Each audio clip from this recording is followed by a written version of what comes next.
Hello दोस्तों, मैं सुप्रिया आप सभी को Supriya education hub YouTube channel पर स्वागत करती हूँ। जैसा कि आप सभी को पता है, अभी मैं आप लोगों को हिंदी 100 मार्क्स का टॉप 10 का क्वेश्चन विथ सॉल्यूशन करवा रही हूँ। तो हम लोग का 3 लेक्चर कंप्लीट हो चुका है। पहला में समधिया पढ़े थे, दूसरा में क्या पढ़े थे, जो भी पढ़े थे, और तीसरा में विराम चिन्ह पढ़े थे। ओके, तो ये सारी चैप्टर हम लोग पढ़ रहे हैं। और देखिए, मैं टॉप 10 क्वेश्चन के अकॉर्डिंग पढ़ा रही हूँ। पहला में एक क्वेश्चन था, उसमें और करके था, ये दोनों में से कोई एक लिखना था, तो मैं आप लोगों को दोनों पढ़ा दी। उसी तरीके से दूसरा क्वेश्चन में एक विराम चिन्ह था और एक काला आदमी, मतलब कि जो भी कहानी था वो मैं आप लोग पढ़ चुके हैं।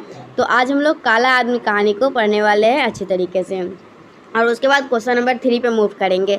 एक क्वेश्चन में 2 है, क्वेश्चन नंबर 3 में सिर्फ एक ही है, 4 में एक ही है और 5 में एक ही है। टोटल 5 क्वेश्चन आप लोग के एग्जामिनेशन में पूछे जाएंगे, उसमें से 3 क्वेश्चन का आंसर देना होगा। ओके, देखिए, कहानीकार का परिचय पहले समझिए।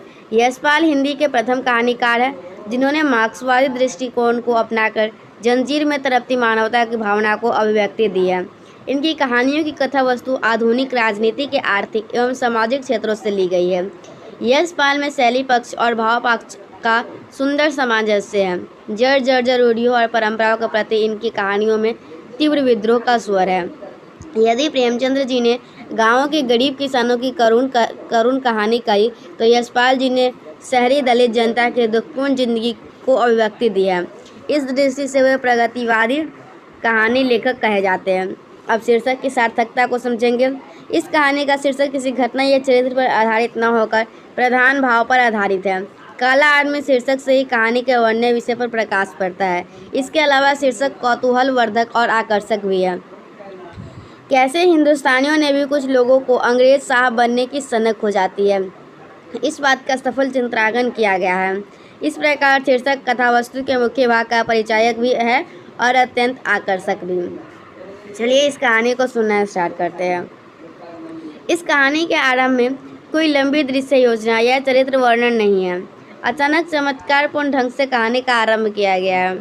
एम.ए. शैक सुबह दिन चढ़े उठे। इस वाक्य को पढ़ते ही उसके बाद क्या हुआ, यह जानने की जिज्ञासा पाठकों के मन में जागती है। आरंभ आकर्षक और कौतूहलवर्धक है। यशपाल की काला आदमी शीर्षक कहानी अंत की दृष्टि से भी बड़ी सफल हुई है। यद्यपि कहानीकार ने अपने संदेश को स्पष्ट शब्दों में अंत में कह दिया है कि यह जात का कालापन कैसे धुले, फिर भी अंत प्रभावपूर्ण कहा जा सकता है। कहानी का अंत प्रश्नों से होता है जो पाठकों के मन में भाव उत्तेजन करता है। वह क्या उत्तर दे? लेफ्टिनेंट के ओहदे की नौकरी क्या यो ही हाथ से गई? इन्हीं काले आदमियों के कारण यह जात के कालापन कैसे धुले? पाठकों का मन भावात्मक उन्मेष से भर जाता है। चरित्र चित्रण। काला आदमी के मुख्य चरित्र शेख मुनवर अहमद दी है। यो मुनवर के पिता शेख मुश्ताक अहमद, टिकट बाबू और दरोगा जी जैसे अनेक पात्र भी हैं। कहानीकार का मुख्य उद्देश्य काला आदमी के साहब बनने की सनक को अभिव्यक्त करना है, इसलिए शेख के चरित्र का पूरा चित्रण किया गया है। शेख एक मुसलमान शेख जी का लड़का है, जिसकी महत्वाकांक्षा साहब बनने की है। उनके परिवार से कई आदमी ऊंचे ओहदे पाकर साहब बन गए थे। शौक भी अंग्रेजी विद्या सीखकर और अंग्रेजी कायदे अपनाकर साहब बनने का स्वप्न देखने लगे, लेकिन उसके सभी प्रयास विफल हुए। वह दाढ़ी मूछ साफ कराकर मिस्टर कहलाने लगा, कुर्ते पैजामे की जगह कोट पतलून पहनने लगा, अंग्रेजी में ही स्वागत बातें करता, अंग्रेजी में ही सोचता। लेकिन उसे नौकरी मिली भी तो 100-125 रुपये की क्लर्क की। फिर भी मन में साहबियत के सपने भंग नहीं हुए थे। नैनीताल में जाकर कलेड़ियों में चाय पी, मेट्रोपोल में लंच खाकर कैपिटल के नाच में किसी गौरांग युवती के साथ नाचा। 15 दिन में 300 रुपये खर्च कर साहब बनने के अरमान उसने पूरे किए। इसी समय घर से उसे तार मिला कि लेफ्टिनेंट के ओहदे की मंजूरी हो गई है और उसका दूसरा दिन लखनऊ पहुंचना आवश्यक है। किंतु गाड़ी में बहुत भीड़ थी। यद्यपि मुनव्वर अहमद ने प्रतिष्ठा और औचित्य का ख्याल छोड़कर सारे प्रयास किए, लेकिन डब्बे में एक साहब के बैठ से झगड़ा होने के कारण हिरासत में ले लिया गया। कालेपन की बात कहकर उसे बैरे ने गाली दी थी। इस तरह कहानीकार ने बड़े ही आकर्षक ढंग से शेख साहब का चरित्र चित्रण किया है। शेख के चरित्र चित्रण में सजीवता और स्वाभाविकता है। वह लेखक के विचारों और भावों को केवल मूर्त रूप नहीं है, उनकी व्यक्तित्व का निर्माण साहबी प्रवृत्ति, अंग्रेजी रहन सहन और आत्मगौरव आदि के तत्वों से हुआ है। कथोनोपकथन से कहानी सजीव और मनोरंजक हो जाती है। काला आदमी शीर्षक कहानी में कथोपकथन बड़ा ही आकर्षक, स्वाभाविक और पात्रोचित है। कथोपकथन के साथ पात्रों की मुद्राओं के भी संकेत दिए गए हैं। एक उदाहरण देखिए। लपक कर टिकट की खिड़की पर पहुंचा। 1 सेकेंड क्लास प्लीज। बटुआ खोलकर उसने अपने अधिकार के स्वर में मांग की। खिड़की के तंग झरोके से दिखाई दे रही बाबू की मुद्रा स्थिर थी। Sir there's no seat. All the berth sold. जनाब कोई जगह से नहीं, सब बिक चुकी है, बाबू ने स्थिर भाव से उत्तर दिया। सैक निराशा से चुप रह गया, किंतु अपने को संभाल बटुए में फिर हाथ डाला और अधिक गंभीर स्वर में उसने कहा, ऑल राइट, फर्स्ट क्लास। कथोपकथन बड़ा ही संक्षिप्त, पात्रोचित और प्रभावपूर्ण है। कथन की एक और सबसे बड़ी विशेषता है कि सौदेश्यता। प्रस्तुत कहानी में कथोपकथन सौदेश्यता और कौतूहलवर्धक है। इस कथोपकथन के से पात्रों के चरित्र पर स्वाभाविक प्रकाश पड़ता है। बड़े आए अंग्रेजी बोलकर साहब बनने वाले, पतलून पहनकर दो लफ्ज़ अंग्रेजी में क्या सीख ली, साहब बन गए। ऐसे बीच को देखे हैं हमने, देहरी पर सिर रगड़ते।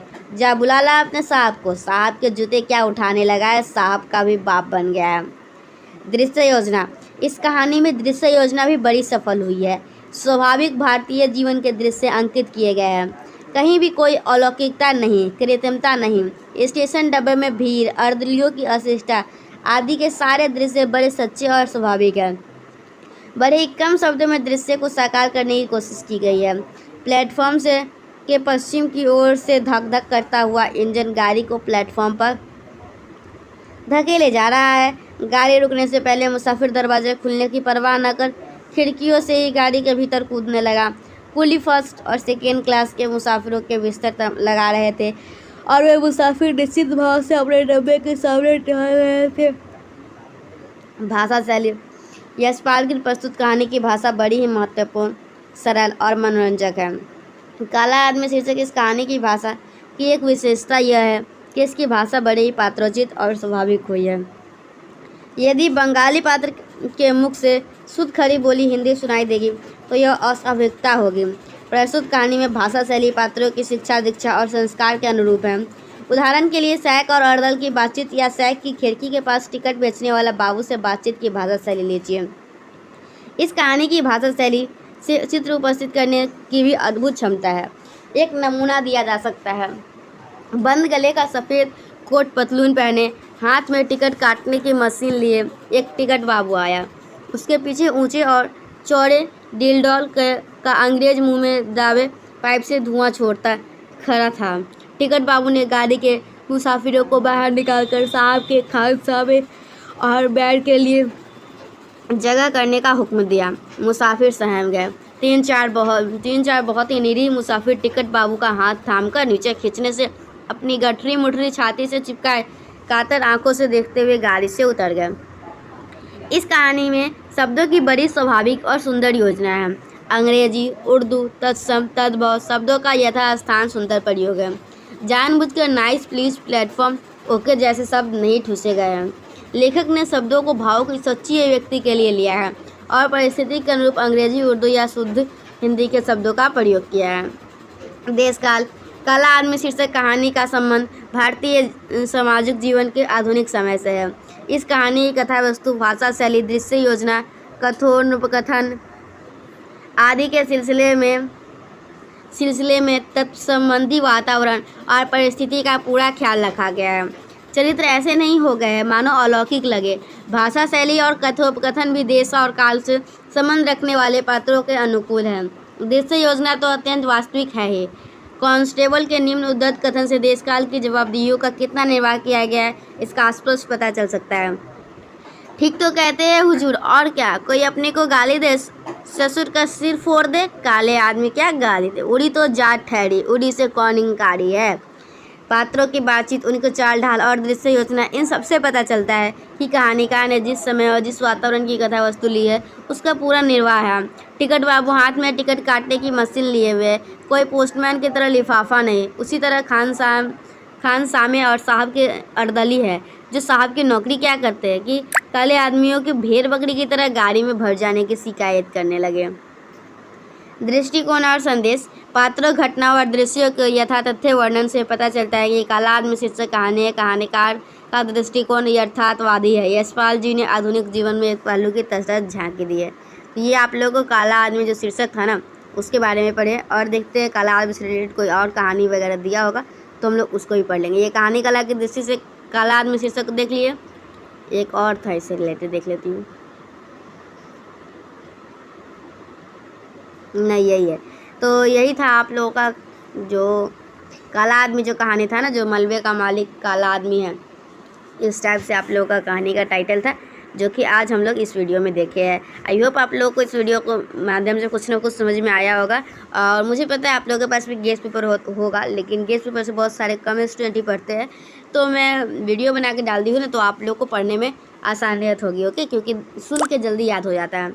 तो चलिए इस वीडियो को यहीं पे ख़त्म करते हैं। 1 नंबर 2 नंबर क्वेश्चन हो गया है, दोनों का और भी हो गया, पूरे अच्छे से 2 कंप्लीट है। नेक्स्ट वीडियो में हम लोग क्वेश्चन नंबर 3 की तरफ मूव करेंगे। अगर आप लोग टॉप 10 क्वेश्चन का वीडियो नहीं देखे हैं, ओके, पिछले 3 लेक्चर नहीं देखे हैं, तो जाके देखिए। मैं एक वीडियो में पूरा क्वेश्चन बता दी थी, उसके बाद उस सारा का आंसर बता रही हूँ, ओके। तो ठीक है, मिलते हैं नेक्स्ट वीडियो में। Till then bye, thanks for watching my video.